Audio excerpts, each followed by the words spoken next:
সত্য কথা বলতেই হবে, ঠিক কিনা? আজকে সমাজে এই যে কিছুদিন ধরে মিডিয়ায় তোলপাড় হচ্ছে, হয়তো অনেকেই এটা শুনেছেন বা দেখেছেন, কোথাকার কোন আবুল সরকার নাম শুনেছেন? আবুল সরকার ও এক বাউল ও গান গায়, ও আমার আল্লাহকে নিয়ে ব্যঙ্গ করে কথা বলেছে। ওকে কারাবদ্ধ করা হয়েছে, গ্রেফতার করা হয়েছে। আজকে আপনি যে কোনো দল করতে পারেন, যে কোনো দল করতে পারেন, দল যার যার, দিন ইসলাম সবার, ঠিক কিনা?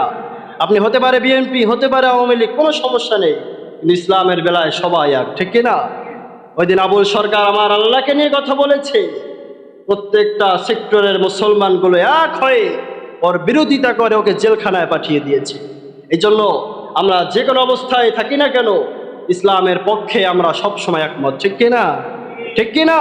আজকে এই দলের মধ্যেও এক দল দেখা গেছে যে ওই বাউল সরকার, আবুল সরকার ওর সাফাই গায়, সাফাই গাচ্ছে, যারা নাকি বাংলাদেশের সাংস্কৃতির ঐতিহ্য ধরে রাখছে।